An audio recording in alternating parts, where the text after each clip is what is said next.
talaga yung paa ko. Ano yung shoe size ng paa mo? Size 40, size 10. Pang lalaki So, ba kayo? diba? Babae ka ba talaga?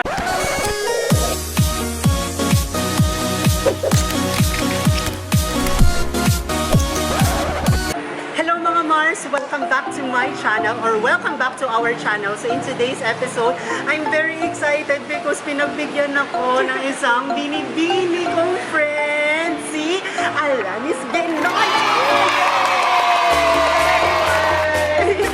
So Mars, thank you! Oh my God! Grabe, it's my pleasure to mo, diba? Mars, before anything else, Mars, would you like to introduce yourself to our mga Mars and at the same time, give a little fun facts about you? Hi, I'm Alanis Rainbeam G. Pinoy. I'm 22 years old from Alaer. Batangas!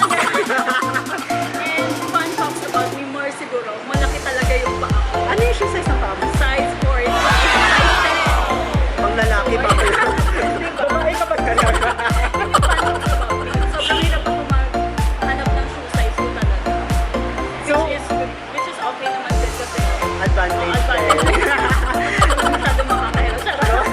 Then at the same time, Mars, di ba ngayon, nagsastart niyo yung Binibining Pilipinas. So, gusto ko lang malaman, how is the experience so far? Kasi ako, Mars, sobrang ina-enjoy ko lang talaga. As in, no pressure at all.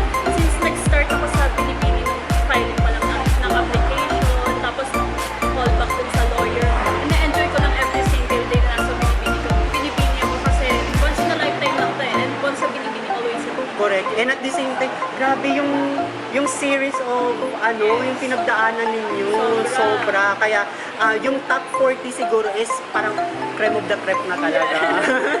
Congratulations! And ano yung represent yung city or province? Batangas. Batangas. Pero taga saan ka sa Batangas? Sa Lian. I'm from Lian, Batangas. Okay, so if ever na pupunta ako sa Lian, Batangas, mga Mars, if ever na pupunta tayo sa Lian, Batangas, Mars, ano yung may introduce mo sa amin na magandang attraction or foods doon sa Lian, Of Batangas? course, our very own Matabukay Beach in Lian, Batangas. And very welcoming na mga tao doon. Good food and good coffee, of course. Yeah, Barako. Pag sa Batangas kasi Barako yung coffee. Gusto ko maganda ng Batangas. Punta ka sa amin, Mark. Ayoko ng Barako na coffee. Barako mismo.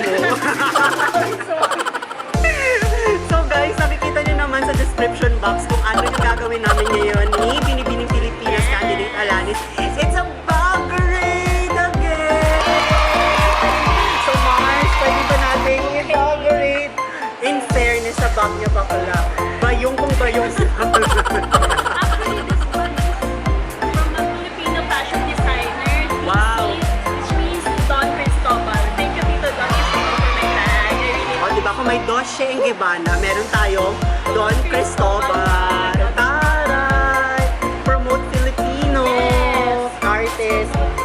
Mars, buksan na natin. Ay, Okay. Kasi ito yung sa second.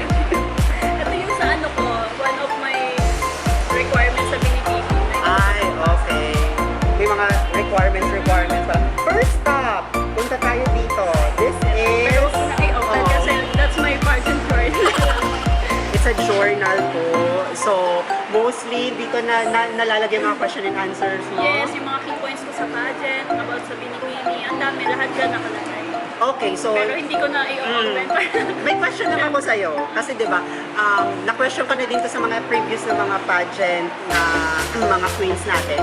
You're entering now into a pageant, which is the Binibini Pilipinas, and hindi natin maikakaila that there's a bashing, there's a cyberbullying. So, as a Binibini Pilipinas candidate, how will you handle bashers or cyberbullying? Actually, before ako mag-enter sa Binibini Pilipinas and sa pageant world, hinanda na ako ng mga handlers ko and hinanda ko na rin yung sarili ko sa mga bashers. Siyempre, I'm not perfect. Hindi naman tayo lahat perfect para, di ba, naman So, ayun, hinanda ko na yung sarili ko para sa mga ganyang bagay. And kung i-bash man ako, very thankful pa rin ako kasi dahil sa inyo, na-motivate pa lalo ako mas na malakas yung True. And at the same time, siguro tip ko na lang siguro sa mga aspiring beauty queens, kung sasali man kayo, guys,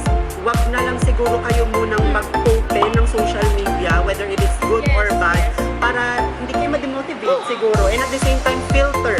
Always filter kung ano yung binabasa Kung ninyo. mas man kayo ng social media, makakabasa niyo yung mga bashers ng comment section. Gawin niyo na ng strength din. Motivation. Diba? Motivation. Gawin yung strength yung para sa inyo rin. Diba kung ano yung need mo yung improve sa sarili mo, huwag mong gawin yung as your weakness para ibabaya sa iyo. So first stop, di ba? Isang isang item pa ng Bex, 5 minutes na siguro. Next is this one. Actually, this is my shades, Armani X shades. Pero sa Dikas ko lang siya nilagay kasi nawala yung lalagyan ko. So, pero ako naman. Nakaka-artista. So, alam mo sa artist, suot mo Mars, bagay na bagay sa'yo yan. Wait Try lang, mo. sige na. Catherine Bernardo! Ay, taray. Catherine daw din. Pati ng pores. In fairness, ang ganda. Nakaka-artista. Diba? Binipini ka na pala ko. I'm so happy for you. And, energy drink, okay. First sponsorship na dapat akong bayaran. Pero, Na kailangan laging may ganyan. vitamins, pa yung energy, diba? Andun pa rin. Ganun. Okay, this one is May wallet. Wallet pa Micaela. pala. Baka naman. Micaela. Micaela. Micaela, man. Micaela. Amen. Ang dami mong susi. Ito yan sa bahay.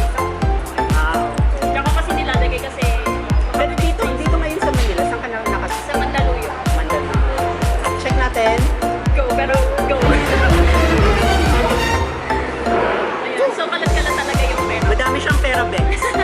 Tigbe-20 po. Petro ba yun? Tigbe-20 po. O, diba? Green. Parang favorite color mo, green. Yes, I really love green. Ewan Oh, ko diba? kung bakit. Green is for hope kasi. Oh, taray ah. If yellow is the color of joy and celebration, green is the color of hope. This one is Ay, this one, green din. green din. Green tea bakla. Tapos may Ano to? favorite one, Elizabeth Acid. Arden. Sobrang bango niyan, Mars. Amoy mo. Alam mo yung feminine na feminine ka, di ba? Sobrang bango. Babaeng babae. Makabili nga nito. Go lang. Next is Tara! Bit-bit mo. Bit-bit isang malaking lotion. Jergens eh. So, Siyempre, kailangan natin moisturize, no? Moisturize, Jergens. Beroka, Jergens. Yes! Baka naman po. Mekanime. And then, punta tayo dito sa Makeup King. Yes. Saan ka ito nabili? Ang ganda. Don Cristobal. Ay, ito sa kanya din. Actually, sobrang inspired ako sa mga ginagawa niya. Oo. Ang ganda, di ba? Super classy lang. Sir Don Cristobal, baka naman po. Andito po si Mars. Yes, baka naman po. Baka naman kayo backpack lang po. Open natin na. First stop is, syempre, yung Fit Me May na... price ko ba? Wala pa. Fit Me na... yung powder. Yung powder. Ito. And then, this one is... May lipstick. Huwag na natin sabihin dire-diretso na lang tayo. Ayan, brush ko lang pang ano. Brush. Sa Glad King yan Glad King. Puro Oh. Glad King na brushes ko kasi. And then, syempre, must have sa mga beauty queens is yung sponge po nila. And then, May price ko. yung curls, mascara. Ay, ang cute nito! I love it! Yes, di ba? That's my pen. Para pag nagugutom ako, yan lang yung tinitignan ko. Di ba? Busog na ako. Ang taray ng pen ni Alani. O, di ba? Ang cutie. Cutie! Donut! Yan talaga nakalagay. 15. And then, this one is... Oh! In fairness, si Kuya Jojo! Braga is Braga is lipstick. That one lipstick. is Crown. Crown. Crown. Crown. Nakikita niyo po Ito ba? siya ngayon. Gamit ko siya. Gamit Ayan. niya ngayon. Yan, crown. In Ganda, diba? fairness. Next is... What's this one? Ito yung sa mga lalagyan ng mga earrings, sa mga accessories. Oh. In case of emergency, Ayan. kailangan lagi kang may dala pag sa dinig. True.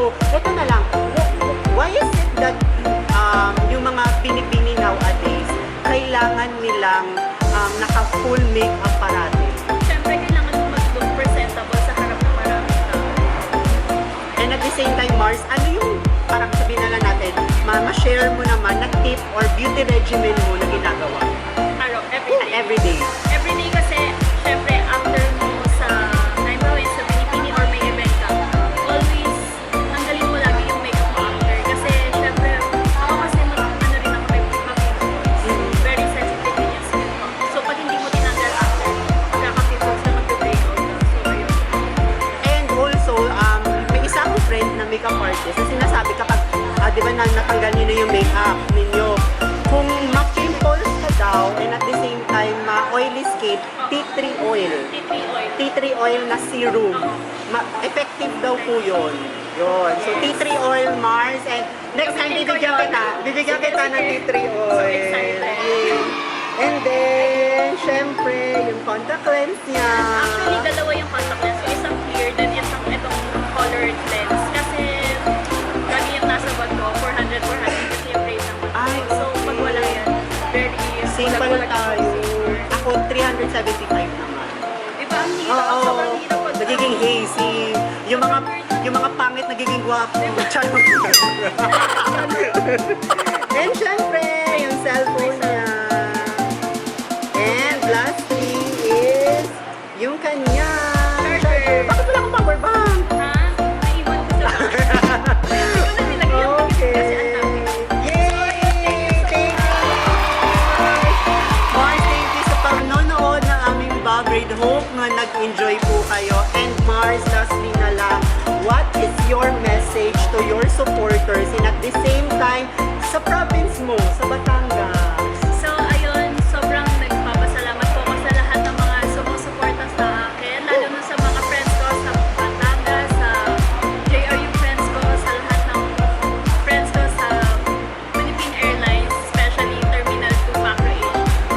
Sobrang nagpapasalamat ako kasi hindi niyo ako iniwan sa laban. My fight is our fight. Wow!